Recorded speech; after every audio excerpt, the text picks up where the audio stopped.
Okay, എല്ലാവർക്കും നമസ്കാരം. കഴിഞ്ഞ ക്ലാസ്സിൽ നമ്മൾ കോൺകേവ് ദർപ്പണത്തിന്റെ ഇമേജ് ഫോർമേഷൻ, പ്രതിബിംബ രൂപീകരണം പഠിച്ചു. ഒരു ചിത്രം നമ്മൾ സാമ്പിളായിട്ട് വരച്ചു. ഇനി അതിൽ ടെക്സ്റ്റിൽ കുറച്ച് ചിത്രങ്ങൾ കൂടി വരയ്ക്കാനുണ്ട്. പേജ് നമ്പർ തന്നെ വരച്ച് നോക്കാൻ പറഞ്ഞിരുന്നു. ഈ ക്ലാസ്സിൽ നമ്മൾ വരയ്ക്കാമെന്നും പറഞ്ഞിരുന്നു. ഈ ചിത്രങ്ങൾ അതാണ് നമ്മൾ വരയ്ക്കാൻ പോകുന്നത്. അപ്പൊ ആദ്യത്തെ പൊസിഷൻ നമ്മൾ വരച്ച ആദ്യത്തെ പൊസിഷൻ മറക്കരുത്, ബിയോണ്ട് 2F ആയിരുന്നു. ബിയോണ്ട് സിക്കും അപ്പുറം, റേഡിയസ് ഓഫ് കർവേച്ചറിനും അപ്പുറം. അപ്പൊ കിട്ടിയ ഇമേജിന്റെ പ്രോപ്പർട്ടീസ് നമ്മൾ പഠിച്ചു കഴിഞ്ഞു. ഇനി അടുത്ത പൊസിഷൻ എറ്റ് സി ആണ്.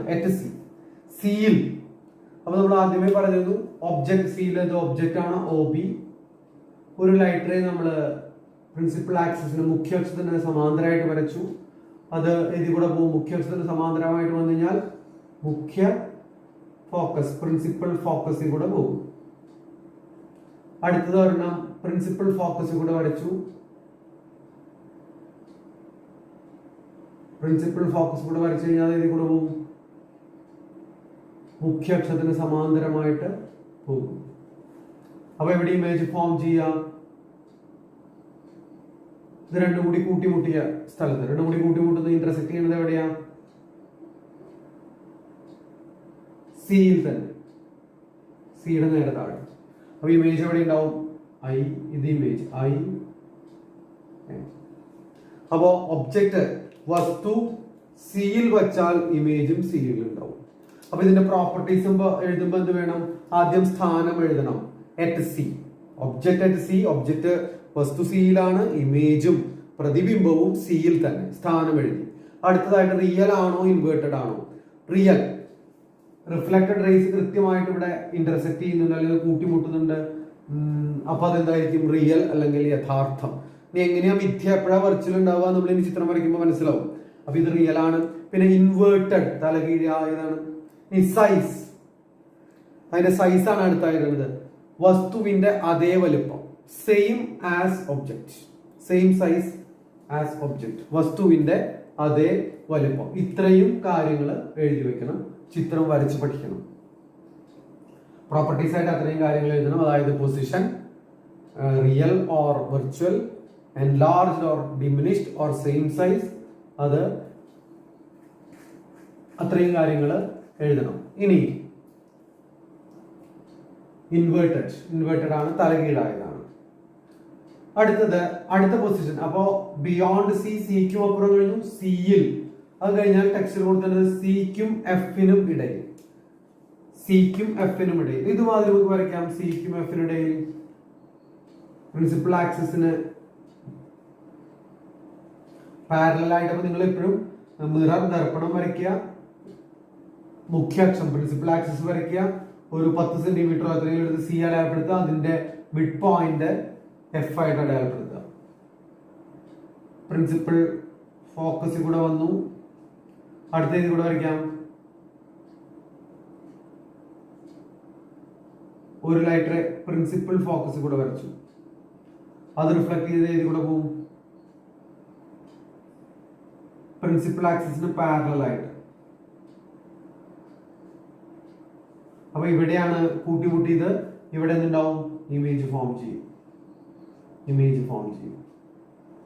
അപ്പോ പൊസിഷൻ ആദ്യം എഴുതുന്നത് പൊസിഷൻ. ബിയോണ്ട് സി ഇവിടെയാണ്, സിക്കും അപ്പുറം, ബിയോണ്ട് സി. പിന്നെ ഇത് ഒബ്ജക്റ്റ്, ഇത് ഇമേജ്. സൈസ് എങ്ങനെയാ? എൻലാർജ്ഡ്, വസ്തുവിനേക്കാൾ ഉയരം കൂടുതൽ. എപ്പോഴും ബിറ്റ്വീൻ സി ആൻഡ് എഫ്, സിക്കും എഫിനും ഇടയിൽ വെച്ച് കഴിഞ്ഞാൽ ഉണ്ടാകുന്ന ഇമേജിന്റെ വലുപ്പം കൂടുതലായിരിക്കും. അപ്പൊ വലുപ്പം കൂടുതൽ, എൻലാർജ്. പിന്നെ എന്താ? റിയൽ. പൊസിഷൻ എവിടെയാ? Beyond C. അടുത്തത് ഇൻവേർട്ടഡ്, തലകീഴായത്. ഇത്രയും കാര്യങ്ങൾ ഇതിന്റെ പ്രോപ്പർട്ടീസ് ആയിട്ടുണ്ടാവണം, വരച്ചു പഠിക്കുക. അപ്പൊ ഇത് മൂന്നാമത്തെ.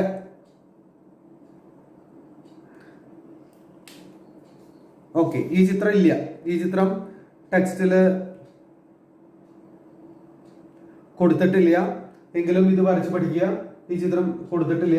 ഇത് രണ്ടാമത്തെ ചിത്രം, ഇത് 2. പിന്നെ മൂന്നാമത്തെ ചിത്രം കോൺകേവ് ആണ്. F and P, between F and P, ഇതാണ് മൂന്നാമത്തെ. ഇത് അഞ്ചാമത്തെ. അപ്പൊ ഈ ചിത്രം ടെക്സ്റ്റിൽ ഇതിലും വരച്ച് പഠിക്കുക. നമുക്ക് ഇതിലേക്ക് വരാം. ഇതിൽ വെച്ചാൽ കോൺകേവ് മിറർ കോൺകേവ് ആണ്. പ്രിൻസിപ്പൽ ആക്സിസിന് പാരലൽ ആയിട്ട് ഒരു ലൈറ്റ് റേ വന്ന് വീണു. അതിൽ വരച്ചിരുന്നത് പ്രിൻസിപ്പൽ ആക്സിസിന് പോളായിട്ടാണ് വരച്ചിരുന്നത്. അപ്പൊ അങ്ങനെ വരയ്ക്കാം, എങ്ങനെ വേണിച്ചാൽ വരയ്ക്കാൻ കുഴപ്പമൊന്നുമില്ല. മൂന്നാമത്തേല് ഒരെണ്ണം പോളില് പതിക്കുന്നതായിട്ടാ. പോളിൽ ചെരിഞ്ഞു പതിച്ചു. ഇതാണ് പോളിൽ ചെരിഞ്ഞു പതിച്ചാൽ ആംഗിൾ ഓഫ് ഇൻസിഡൻസ് എത്രയാണോ അത്രയും ആംഗിളിൽ റിഫ്ലക്ട് ചെയ്യും. ഇത്രയും. അപ്പോൾ ഇങ്ങനെ വരയ്ക്കും. അതാണ് പോളിൽ വീഴുമ്പോൾ ഉണ്ടാകുന്നത്. ആംഗിൾ ചെരിഞ്ഞു വീണാൽ ആംഗിൾ ഓഫ് ഇൻസിഡൻസ് എത്രയാണോ അത്രയും ആംഗിളിൽ അത് റിഫ്ലക്ട് ചെയ്യും. അടുത്ത ലൈറ്റ് റേ വരച്ചേക്കുന്നത് എങ്ങനെയാ? സിയുടെ ഡയറക്ഷനിലാണ്. സിയുടെ ഡയറക്ഷനിൽ ഒരെണ്ണം വരച്ചു. സിയുടെ ഡയറക്ഷനിൽ ഒരെണ്ണം വസ്തുവിൽ തട്ടി മിററിലേക്ക് വരച്ചു. സിയുടെ ഡയറക്ഷനിൽ ലൈറ്റ് റേ വന്നു കഴിഞ്ഞാൽ അത് റീട്രേസ് ദ സെയിം പാത്ത്, അതേപടി തിരിച്ചു വരും. നമ്മൾ പറഞ്ഞതാണ്. അപ്പോ ഇതിൽ റിഫ്ലക്റ്റഡ് റേ എന്ന് പറഞ്ഞു കഴിഞ്ഞാൽ ഒരെണ്ണം ഇതാണ്. റിഫ്ലക്റ്റഡ് റേ എന്ന് പറഞ്ഞാൽ ഒരെണ്ണം ഇതാണ്. ഈ റിഫ്ലക്റ്റഡ് റേ ഒരിക്കലും ഇവിടെ കൂട്ടിമുട്ടില്ല, ഇത് പരസ്പരം അകന്നു പോകുന്നതാണ്. അപ്പോ എന്ത് സംഭവിക്കും? പക്ഷെ ഇങ്ങനെ നോക്കിക്കഴിഞ്ഞാൽ, ഇങ്ങനെ നോക്കുന്ന ഒരാൾക്ക് ഈ റിഫ്ലക്റ്റഡ് റേ മറുവശത്ത് കൂട്ടിമുട്ടുന്നതായിട്ട് തോന്നും. അവിടെ എന്തുണ്ടാവും? അവിടെ ഇമേജ് ഫോം ചെയ്യും. ആ ഇമേജ് എന്തായിരിക്കും? ഇതായിരിക്കും വെർച്വൽ, മിഥ്യാപ്രതിബിംബം ഉണ്ടാകും. ഇതാണ് മിഥ്യാപ്രതിബിംബം. അങ്ങനെ കൂട്ടിമുട്ടുന്നതായിട്ട് തോന്നുന്ന ദിക്കിലാണ് എന്തുണ്ടാവുക? മിഥ്യാപ്രതിബിംബം ഉണ്ടാകുക. വെർച്വൽ ഇമേജ് ഫോം ചെയ്യുക. ബോർഡത്തിരി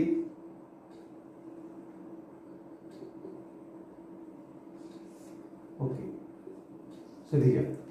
ചിത്രം, ഈ 4 ചിത്രവും ഒരേ ബോർഡിൽ വരണമെങ്കിൽ നമുക്ക് അടുത്ത ആക്ടിവിറ്റി ചെയ്യാൻ പറ്റുള്ള കാരണം ഇങ്ങനെ വരച്ചിരുന്നത്. അടുത്ത 4ാമത്തെ ചിത്രം തന്നെ വരയ്ക്കുക. കോൺവെക്സ് ആണ്. 5ാമത്തെയും കോൺവെക്സ് ആണ്. 4ഉം 5ഉം ഒരുപോലെയാണ്. 4ാമത്തെ നിങ്ങൾക്ക് തന്നെ വരയ്ക്കാൻ പറ്റും. 5ാമത്തെയാണ് ഞാനിപ്പോൾ വരയ്ക്കാൻ പോകുന്നത്. ഇതൊക്കെ കോൺകേവ് ദർപ്പണങ്ങളാണ്. 5ാമത്തെ ചിത്രം കോൺവെക്സ് ആണ്. കോൺവെക്സിലും ഇതുമാതിരി തന്നെ വസ്തുവിനെ വെച്ചേക്കുന്നു. ദർപ്പണത്തിന് മുമ്പിൽ, in front of the mirror, അത്രേ പറയാൻ പറ്റുള്ളൂ. കാരണം എഫ് ഒക്കെ മറുവശത്താണ്. ഇതാണ് കോൺവെക്സ്. ഫോക്കൽ പ്രിൻസിപ്പൽ ഫോക്കസ് ഇവിടെ, റേഡിയസ് ഓഫ് കർവേച്ചർ ഇവിടെ. 8ാം ക്ലാസ്സിൽ പഠിച്ചിട്ടുള്ളതാണ്, നമ്മൾ കഴിഞ്ഞ ക്ലാസ്സിൽ ഡിസ്കസ് ചെയ്തിട്ടുള്ളതാണ്. ഒരു ലൈറ്റ് റേ പ്രിൻസിപ്പൽ ആക്സിസിന്റെ പാരലൽ ആയിട്ട് വന്നു. പ്രിൻസിപ്പൽ ആക്സിസിന് പാരലൽ ആയിട്ട് വന്നു കഴിഞ്ഞാൽ എന്ത് സംഭവിക്കും? അത് പ്രിൻസിപ്പൽ ഫോക്കസിൽ നിന്നും പ്രതിഫലിക്കുന്നതായിട്ട് തോന്നും. ഇതാണ് പ്രിൻസിപ്പൽ ഫോക്കസ്. അപ്പൊ ഈ ഡയറക്ഷനിൽ വരുന്നതായിട്ട് തോന്നും. എന്ന് പറഞ്ഞാൽ അത് എങ്ങനെ പോകണം? ഇവിടെ വന്ന് ഇങ്ങനെ റിഫ്ലക്ട് ചെയ്യും. ഇവിടെ വന്ന് തട്ടി അങ്ങനെ റിഫ്ലക്ട് ചെയ്യും. അപ്പൊ ഇവിടെ നിന്ന് നോക്കണ ആൾക്ക് ഈ ലൈറ്റ് റേ എവിടെ വരുന്നതായിട്ട് തോന്നുക? പ്രിൻസിപ്പൽ ഫോക്കസ് വരുന്നതായിട്ട് തോന്നും. അടുത്തത് നമുക്ക് സിയുടെ ഡയറക്ഷനിൽ ഒരെണ്ണം പോയി, അതേപടി തിരിച്ച് റീട്രേസ് ചെയ്യും. ഇങ്ങനെ വരും. അപ്പോ റിഫ്ലക്റ്റഡ് റേ എന്ന് പറഞ്ഞാൽ ഒരെണ്ണം ഇതാണ് റിഫ്ലക്റ്റഡ് റേ, ഇതാണ് മറ്റേ റിഫ്ലക്റ്റഡ് റേ. ഇത് രണ്ടും ഒരിക്കലും കൂട്ടിമുട്ടില്ല, അത് പരസ്പരം അകന്നു പോവുകയാണ്. നേരെ മറിച്ച് ഇവിടെയോ കൂട്ടിമുട്ടുന്നതായിട്ട് തോന്നും. അപ്പൊ അവിടെ എന്ത് പ്രതിബിംബം ഉണ്ടാവും? IM, വെർച്വൽ ആയിട്ടുള്ള ഇമേജ് ഫോം ചെയ്യും. അപ്പൊ ചിത്രം ശ്രദ്ധിക്കുക. ടെക്സ്റ്റിൽ വരച്ചിട്ടുണ്ട്, ആ വരയ്ക്കുന്ന രീതി നമ്മൾ കാണിച്ചു. ഈ രീതിയിൽ വരച്ച് പഠിക്കുക. പ്രോപ്പർട്ടീസ്, ഇതിന്റെ പ്രോപ്പർട്ടീസ് നമുക്ക് എന്തൊക്കെ എഴുതാൻ പറ്റും? ഇതിന്റെ പ്രോപ്പർട്ടീസ് നമ്മൾ പറഞ്ഞു. 3ാമത്തെ ചിത്രത്തിന്റെ properties: position, behind the mirror, position, enlarged. അപ്പൊ ദർപ്പണത്തിന് പുറകിൽ മിഥ്യ, വെർച്വൽ, ഇംഗ്ലീഷ് മീഡിയംകാർക്ക് വെർച്വൽ. പിന്നെ നിവർന്നത് ഇറക്റ്റ്, മലയാളം മീഡിയം നിവർന്നത്, ഇംഗ്ലീഷ് മീഡിയം ഇറക്റ്റ്. വലിപ്പം കൂടുതൽ എങ്ങനെയാ? എൻലാർജ്ഡ്, വസ്തുവിനേക്കാൾ വലുത്, വസ്തുവിനേക്കാൾ വലുത്. ഇനി ഈ ചിത്രം ഇപ്പൊ വരച്ച ചിത്രത്തിലെ പ്രോപ്പർട്ടീസ് എഴുതുമ്പോഴോ ഇത് ശ്രദ്ധിക്കണം. ഏതാ? കോൺവെക്സ് ആണ്. പൊസിഷൻ എവിടെയാ? Between pole and F. Between, ഇവിടെയാണ് പോള്, ഇതാണ് F. Between pole and F. Diminished, ചെറുതാണ്. പിന്നെ വെർച്വൽ, വെർച്വൽ ആണ്. ഇറക്റ്റ്, നിവർന്നതാണ്. ഇത്രയും പ്രോപ്പർട്ടീസ് അറിയണം. അപ്പോ ഇത്രയും ചിത്രങ്ങൾ വരച്ച് പഠിക്കുക. ഇനി നമുക്ക് ആ ടേബിളിലേക്ക് വരാം. ടേബിളിലേക്ക്, ആ ടേബിളിൽ ആദ്യത്തെ പ്രോപ്പർട്ടീസ് കൃത്യമായിട്ട് പറഞ്ഞിട്ടുണ്ട്. ആ രണ്ടാമത്തെ ചിത്രം നമുക്ക് നോക്കാം. രണ്ടാമത്തെ ചിത്രത്തിൽ എച്ച് ഐ എന്ന് പറഞ്ഞു കഴിഞ്ഞാൽ രണ്ടാമത്തെ ചിത്രം ഇതാണ്. എച്ച് ഐ എന്ന് പറഞ്ഞാൽ ഇമേജിന്റെ ഉയരാണ്. ഇമേജിന്റെ ഉയരം, ഇമേജ് ഇൻവേർട്ടഡ് ആണ്. ഇമേജിന്റെ ഉയരം താഴേക്കാണ് അളക്കുക. അപ്പൊ അത് എന്ത് വരും? നെഗറ്റീവ് ആയിട്ട് വരും. ഇനി അടുത്തെന്താ? എച്ച് ഒ, ഒബ്ജക്റ്റ് മുകളിലേക്കാണ് അളക്കുക. അപ്പൊ എന്തായിട്ട് വരും? പോസിറ്റീവ് ആയിട്ട് വരും. ഇനി മാഗ്നിഫിക്കേഷന്റെ ഫോർമുല M = HI/HO എന്ന് എഴുതിയിട്ടുണ്ട്. HI/HO. M = magnification M = HI/HO. HI/HO എന്ന് പറഞ്ഞു കഴിഞ്ഞാൽ ഇമേജിന്റെ ഹൈറ്റ്, ഇമേജിന്റെ ഉയരം ബൈ വസ്തുവിന്റെ ഉയരം. അപ്പൊ ഇവിടെ ഒരെണ്ണം നെഗറ്റീവ് ആണ്. സ്വാഭാവികമായിട്ടും HI/HO എന്തായിട്ട് മാറും? നെഗറ്റീവ് ആയിട്ട് മാറും. ഇനി അതിന്റെ സ്വഭാവം എന്താണ്? Inverted and real. ഇൻവേർട്ടഡ് തലകീഴായതും യഥാർത്ഥവും. സൈസ് എങ്ങനെയാ? സെയിം സൈസ്, അതേ വലുപ്പം. ഇനി അടുത്ത മൂന്നാമത്തെ ചിത്രത്തിലേക്ക് വരാം. മൂന്നാമത്തെ ചിത്രം നമ്മൾ ഇവിടെ പറഞ്ഞു. ഇതാണ് മൂന്നാമത്തെ ചിത്രം. ആദ്യത എച്ച് ഐ ഇമേജിന്റെ ഉയരം. ഇമേജിന്റെ ഉയരം ഇവിടെ നിവർന്നതാണ്. സ്വാഭാവികമായിട്ടും ഇവിടുന്ന് മുകളിലേക്കാണ് ഉയരം അളക്കുക. അതിനാൽ ഇത് പോസിറ്റീവ് ആയിരിക്കും. ഇമേജിന്റെ ഉയരം പോസിറ്റീവ്. H O positive. ഒബ്ജക്റ്റിന്റെ ഉയരം പോസിറ്റീവ്. സ്വാഭാവികമായിട്ടും HI/HO രണ്ടും പോസിറ്റീവ് ആണ്. HI/HO എന്നുള്ള മാഗ്നിഫിക്കേഷൻ എന്തായിരിക്കും? പോസിറ്റീവ് ആയിരിക്കും. ഇനി അടുത്തെന്താ? ഇറക്റ്റ്. പ്രോപ്പർട്ടീസ് എന്താ? ഇറക്റ്റ് ആണ്, എൻലാർജ്ഡ് ആണ്, നിവർന്നതാണ്, വെർച്വൽ ആണ്, മിഥ്യയാണ്.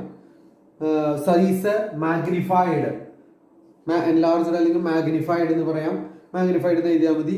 വസ്തുവിനേക്കാൾ വലുത്. അടുത്തത് നാലാമത്തെ ചിത്രം 4ഉം 5ഉം ഒരുപോലെയാണ്. അപ്പൊ നമ്മൾ വരച്ചേക്കുന്നത് അഞ്ചാമത്തെയാന്ന് പറഞ്ഞു. നമുക്ക് അഞ്ചാമത്തെ ഡിസ്കസ് ചെയ്യാം. ഇത് തന്നെയാണ് എന്തിൽ വരിക? 4ൽ വരിക. 5ല് OB, ഒബ്ജക്റ്റ് HI പോസിറ്റീവ് ആണ്, മുകളിലേക്കാണ്, നിവർന്നതാണ്, പോസിറ്റീവ് ആണ്. HO നിവർന്നതാണ്, രണ്ടും പോസിറ്റീവ് ആണ്. ഇനി അത് സ്വാഭാവികമായിട്ടും HI/HO പോസിറ്റീവ് ആയിരിക്കും. എങ്ങനെയാ? ഇറക്റ്റ് നിവർന്നതാണ്, വെർച്വൽ മിഥ്യയാണ്, പിന്നെയോ ഡിമിനിഷ്ഡ് വസ്തുവിനേക്കാൾ ചെറുതാണ്. അപ്പൊ ഇവിടെ ഓർക്കേണ്ടത് കോൺകേവില് ശ്രദ്ധിക്കണം. കോൺകേവില് ഒരൊറ്റ കേസിൽ മാത്രമേ വെർച്വൽ ഇമേജ് ഉണ്ടാവുള്ളൂ. എപ്പോഴാ? Between F and P. പോളിനും മുഖ്യ ഫോക്കസിനും പ്രിൻസിപ്പൽ ഫോക്കസിനും ഇടയിൽ വസ്തു വന്നാൽ മാത്രമേ വെർച്വൽ ഇമേജ്, മിഥ്യാപ്രതിബിംബം കോൺകേവ് ദർപ്പണത്തിൽ ഉണ്ടാവുള്ളൂ. എന്നാൽ കോൺവെക്സിന്റെ എല്ലാ കേസിലും പ്രതിബിംബത്തിന്റെ സ്വഭാവം, ഇമേജിന്റെ സ്വഭാവം ഒരുപോലെയാണ്. അതിനാലാണ് 2 ചിത്രം മാത്രമേ കൊടുത്തിട്ടുള്ളൂ. ആ 2 ചിത്രത്തിലും ഒരേ പൊസിഷനിലാണ് ഇമേജ് ഉണ്ടാവുന്നത്. എവിടെയാ? Between F and P. പോളിനും ഫോക്കസിനും ഇടയിൽ. രണ്ടും എങ്ങനെയാ? ഡിമിനിഷ്ഡ് ആണ്, വെർച്വൽ ആണ്, ഇറക്റ്റ് ആണ്, നിവർന്നതാണ്, ചെറുതാണ്, മിഥ്യയാണ്. അപ്പൊ ഒരേ സ്വഭാവമാണ്. ഇത് അറിഞ്ഞിരിക്കണം, ചോദിക്കും. ഇനി ഇതുമായി ബന്ധപ്പെട്ട സ്റ്റേറ്റ്മെന്റുകളാണ് അനലൈസ്ഡ്. അപ്പൊ നമ്മൾ ഈ HI/HO എന്നുള്ള മാഗ്നിഫിക്കേഷൻ നമ്മളിനി ഡിസ്കസ് ചെയ്യും. അതാണ് നമ്മളത് സ്കിപ്പ് ചെയ്ത ഭാഗമാണ്. ഇത് ചിത്രം വരച്ചതിന് ശേഷം അത് പറ്റുള്ളൂ എന്ന് വിചാരിച്ചിട്ടാണ് അടുത്ത അതിലേക്ക് HI/HO അല്ലെങ്കിൽ മാഗ്നിഫിക്കേഷനെ കുറിച്ചാണ് നമ്മൾ ഇനി പറയാൻ പോകുന്നത്. അതിനു മുമ്പായിട്ട് ഈ ടേബിളുമായി ബന്ധപ്പെട്ട സ്റ്റേറ്റ്മെന്റ്സ്, പ്രസ്താവനകൾ ഇവിടെ കൊടുത്തിട്ടുണ്ട്. അത് നോക്കാം. When magnification is 1, the size of the image and the size of the object are equal. Magnification ഒന്നാണെങ്കിൽ, മാഗ്നിഫിക്കേഷൻ ഒന്നാവുക എങ്ങനെയാ? HI/HO. HI/HO ഒന്നാണെങ്കിൽ HIയുടെ വാല്യൂവും HOയുടെ വാല്യൂ ഒന്നാവണം. അതായത് ഇമേജിന്റെ ഉയരവും പ്രതിബിംബത്തിന്റെ ഉയരവും വസ്തുവിന്റെ ഉയരവും ഒരേ വാല്യൂ ആയിരിക്കണം. ഈ കേസിലാണ് രണ്ടും ഒരേ വാല്യൂ വരിക. അത് വന്നു കഴിഞ്ഞാൽ എം ഒന്നാവും എന്ന് പറഞ്ഞാൽ എന്താ അർത്ഥം? മാഗ്നിഫിക്കേഷൻ ഒന്നായാൽ എച്ച്ഐയും എച്ച്ഒയും ഒരേ വാല്യൂ ആയിരിക്കും. അതായത് മറ്റേ വസ്തുവിന്റെ ഉയരവും പ്രതിബിംബത്തിന്റെ ഉയരവും തുല്യമായിരിക്കും. ആ സ്റ്റേറ്റ്മെന്റ് ശരിയാണ്. ഇനി when magnification is more than the size of the image is greater than the size of the object. Magnification ഒന്നിനേക്കാൾ കൂടുക. ഈ വാല്യൂ ഒന്നിനേക്കാൾ കൂടണം എന്നുണ്ടെങ്കിൽ എം എന്നുള്ള വാല്യൂ ഒന്നിനേക്കാൾ കൂടണം എന്നുണ്ടെങ്കിൽ എച്ച്ഒ ഒബ്ജക്ട് വസ്തുവിന്റെ ഉയരം കുറയണം. ഡിനോമിനേറ്റർ ചെറുതായിരിക്കണം, ഛേദം ചെറുതായിരിക്കണം. എച്ച്ഒന്റെ വാല്യൂ ചെറുതാവുമ്പോഴാണ് എം കൂടുക. എന്ന് പറഞ്ഞാൽ വസ്തുവിന്റെ ഉയരം ചെറുതായിരിക്കും അല്ലെങ്കിൽ ഇമേജിന്റെ ഉയരം കൂടുതലായിരിക്കും. അത് ശരിയാണ്. when magnification is more than 1, എമ്മിന്റെ വാല്യൂ ഒന്നിനേക്കാൾ കൂടി കഴിഞ്ഞാൽ the size of the image is greater than the size of the object. അത് ശരിയാണ്. ഇനി when the magnification is less than 1, magnification ഒന്നിനേക്കാൾ കുറവാണ് നേരെ വിപരീതം. the size of the image is smaller than the size of the object. പ്രതിബിംബത്തിന്റെ ഉയരം വസ്തുവിന്റെ ഉയരത്തിനേക്കാൾ കുറവായിരിക്കും. പിന്നെ when the magnification is negative, magnification negative ആണെങ്കിൽ when the magnification is positive, image is real and inverted. Magnification അല്ലെങ്കിൽ ആവർത്തനം negative ആണെങ്കിൽ image പ്രതിബിംബം യഥാർത്ഥവും തലകീഴായതും ആയിരിക്കും. അത് തെറ്റാണ്. മാഗ്നിഫിക്കേഷൻ നെഗറ്റീവ് ആണെങ്കിൽ അങ്ങനെയല്ല വരിക. മാഗ്നിഫിക്കേഷൻ പോസിറ്റീവ് ആണെങ്കിൽ അങ്ങനെയല്ല വരിക. മാഗ്നിഫിക്കേഷൻ പോസിറ്റീവ് ആണെങ്കിൽ വെർച്വൽ ഇമേജ് ആണ് ഉണ്ടാവുക. അപ്പൊ നമുക്ക് എങ്ങനെ കറക്റ്റ് ചെയ്യണം? when the magnification is negative, magnification negative ആണെങ്കിൽ എന്ന് കറക്റ്റ് ചെയ്യണം ആ സ്റ്റേറ്റ്മെന്റ്.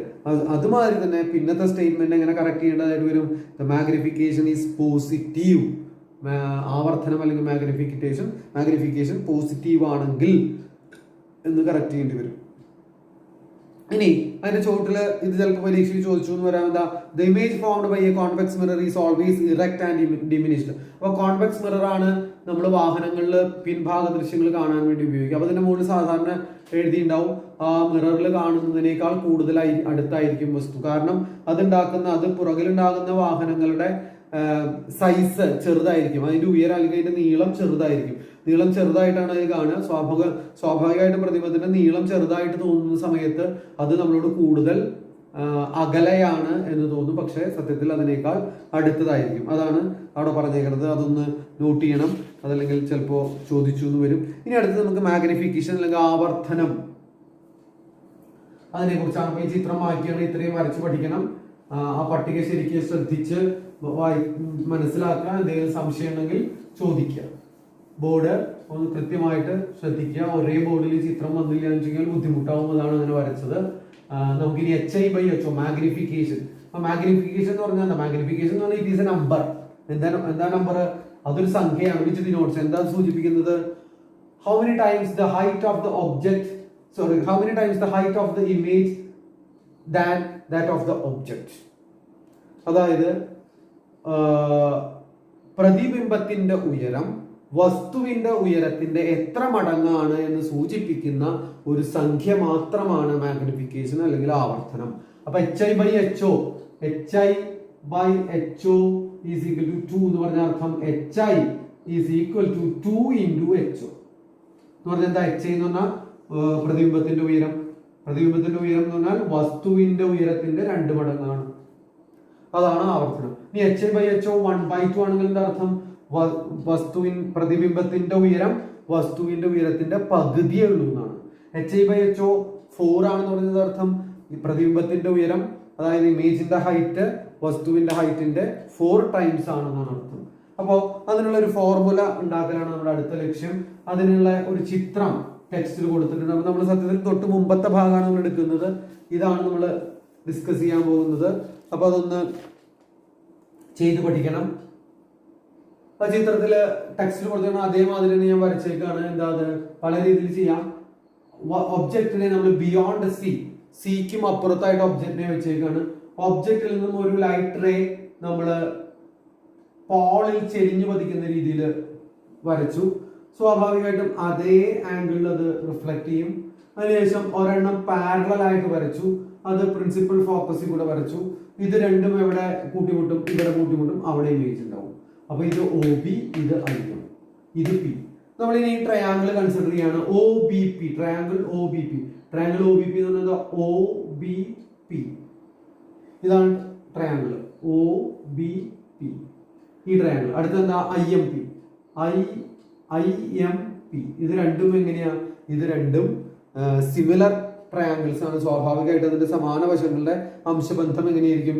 തുല്യമായിരിക്കും. അപ്പോൾ ടെക്സ്റ്റിൽ കൃത്യമായിട്ട് പറഞ്ഞിട്ടുണ്ട് സിമിലർ ട്രയാങ്കിൾസ് എന്ന് പറഞ്ഞിട്ടുണ്ട്.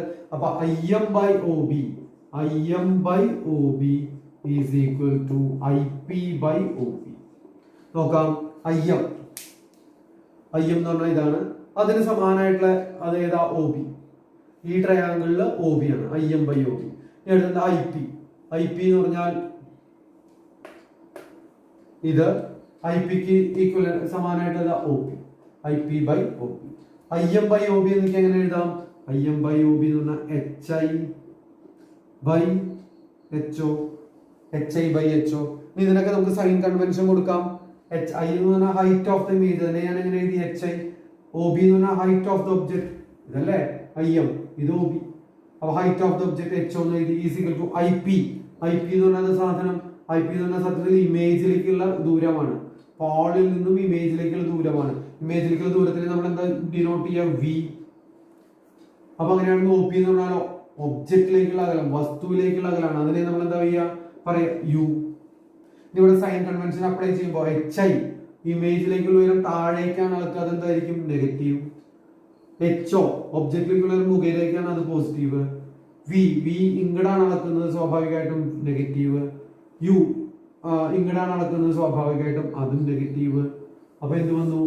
HI/HO negative HI/HO is equal to V/U.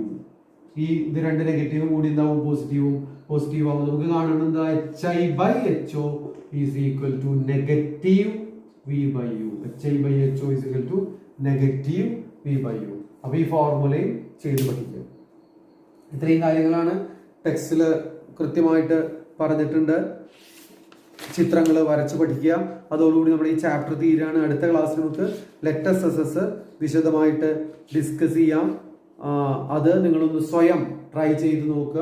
എന്നിട്ട് നമുക്കത് ക്ലാസ്സിൽ ലെറ്റസ് എസ് വർക്ക്ഔട്ട് ചെയ്യാം. പ്രോബ്ലംസ് പരീക്ഷയ്ക്ക് ചോദിക്കാറുണ്ട്. സൈൻ കൺവെൻഷൻ ന്യൂ കാർട്ടീഷ്യൻ ചിഹ്ന രീതി ഉപയോഗിച്ച് ചെയ്ത് ശീലിക്കുക. നമ്മളിനി കൂടുതൽ പ്രോബ്ലംസ് നമ്മൾ അറ്റംപ്റ്റ് ചെയ്യും. ക്വസ്റ്റ്യൻ പേപ്പറിന് പോർഷൻ തീർന്നതിന് ശേഷം, കാരണം പോർഷൻ പെട്ടെന്ന് തീർക്കണം. അതിനാൽ വീഡിയോയുടെ ലെങ്ത് ഇത്തിരി കൂടും ഇനിയുള്ള ക്ലാസ്സുകളിൽ. അപ്പോൾ അത് ക്ഷമിച്ച് ശ്രദ്ധാപൂർവ്വം കാണുക. കാരണം നമ്മൾ പത്രത്തിൽ കണ്ടു ജനുവരിയിൽ തന്നെ പോർഷൻ തീർക്കാൻ ഉള്ള ശ്രമമാണ് വിക്ടേഴ്സ്. അപ്പോൾ നമ്മുടെ പോർഷനും അതുമാതിരി തീരണം. ഇപ്പോഴേ കാര്യങ്ങൾ തീരുമാനമായിട്ടുള്ളൂ. അപ്പോൾ വീഡിയോ കാണുക. ലെങ്ത് കൂടിയ വീഡിയോ ആണെങ്കിലും കാണുക. നമ്മൾ അടുത്ത ക്ലാസ്സിൽ ടെസ്റ്റ് ഡിസ്കസ് ചെയ്യും. അത് നിങ്ങൾ സ്വയം ആദ്യം ചെയ്ത് നോക്കുക. ഓക്കെ.